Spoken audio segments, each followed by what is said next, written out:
warahmatullahi wabarakatuh. Saya perwakilan dari kelompok 1. Perkenalkan, nama saya Nur Eni Yasin. Kali ini saya akan membahas tentang definisi filsafat. Filsafat berasal dari bahasa Arab, diambil dari kata falsafah dan bahasa Inggris berarti filosofi, dan filosofi pun berasal dari Yunani. Kata filosofi terdiri atas dua kata pertama philein yang berarti cinta atau dan sophia yang berarti kebijaksanaan atau wisdom. Sehingga secara etimologi filsafat berarti cinta kebijaksanaan atau love of wisdom. Dalam artian khusus dari seorang filsuf adalah pecinta atau pencari kebijaksanaan. Kata filsafat pertama kali digunakan oleh Pythagoras. Kemudian secara terminologi, pengertian filsafat menurut para filsuf sangat beragam. Yang pertama dari Al-Farabi. Al-Farabi mengartikan filsafat sebagai ilmu tentang alam mawjud dan bertujuan menyelidiki hakikat yang sebenarnya. Yang kedua, Ibnu Rushd mengartikan filsafat sebagai ilmu yang perlu dikaji oleh manusia karena dia dikaruniai akal. Kemudian dari Immanuel Kant mengartikan filsafat sebagai ilmu yang menjadi pokok pangkal dari segala pengetahuan yang di dalamnya mencakup masalah epistemologi yang menjawab persoalan apa yang tidak kita ketahui. Kemudian akan dilanjutkan oleh teman saya. Ya.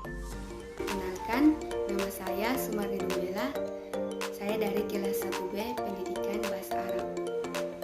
Baiklah, saya akan menjelaskan tentang definisi ilmu. Dalam ensiklopedia, ilmu pengetahuan adalah suatu sistem dari berbagai pengetahuan yang masing-masing mengenai suatu lapangan pengalaman tertentu, yang disusun sedemikian rupa menurut asas-asas tertentu hingga menjadi kesatuan suatu sistem dari berbagai pengetahuan yang masing-masing didapatkan sebagai hasil pemeriksaan yang dilakukan memberikan penjelasan yang sistematis yang dapat dipertanggungjawabkan dengan menunjukkan sebab-sebab atau hal dari kejadian tersebut. Kemudian selanjutnya yakni tentang definisi filsafat ilmu. Menurut Profesor Dr. Conny R. Semiawan, beliau mengartikan filsafat ilmu dalam 4 titik pandang. Yang pertama, mengelaborasikan implikasi yang lebih luas dari ilmu, kemudian mengasimilasi filsafat ilmu dengan sosiologi, kemudian suatu sistem yang di dalamnya konsep dan teori tentang ilmu dianalisis dan diklasifikasi, dan yang terakhir suatu patokan tingkat kedua yang dirumuskan antara doing sense dan thinking tentang bagaimana ilmu harus dilakukan.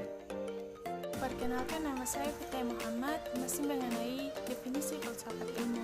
Adapun Talenggih mendefinisikan filsafat ilmu adalah segala pemikiran redaktif terhadap persoalan mengenai segala hal yang menyangkut landasan ilmu maupun hubungan ilmu dengan segala segi dari kehidupan manusia. Untuk mendapatkan gambaran singkat tentang pengertian filsafat ilmu dapat dirangkum menjadi 3.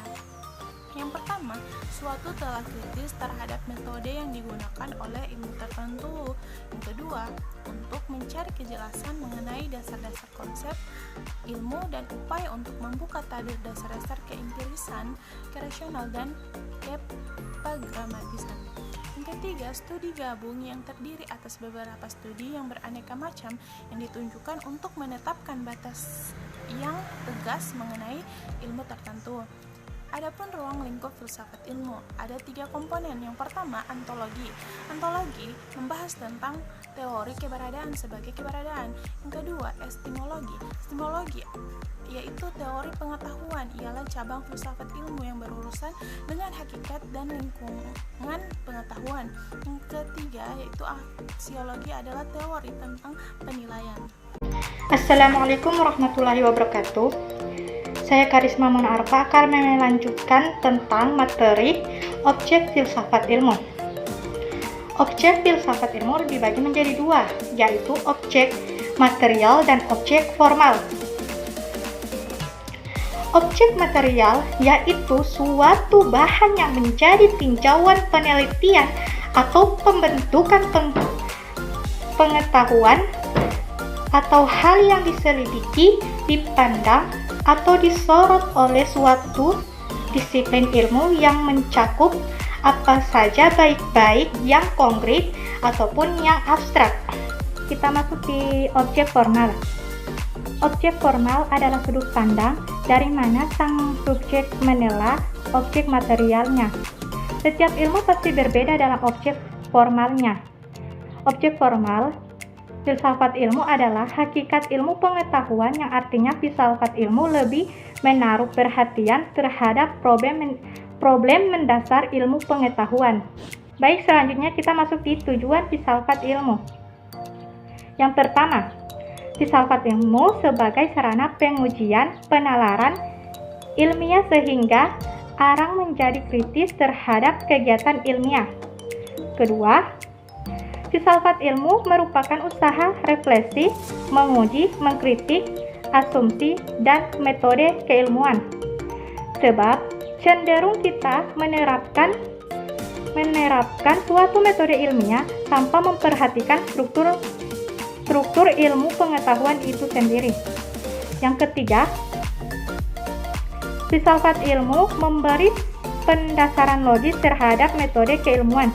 Setiap metode ilmiah yang dikembangkan harus dapat dipertanggungjawabkan secara logis, rasional, agar dapat dipahami dan dipergunakan secara umum. Sekian dari saya, lebih kurangnya saya mohon maaf. Billahi fisabilil haq, fastabiqul khairat. Wassalamualaikum warahmatullahi wabarakatuh.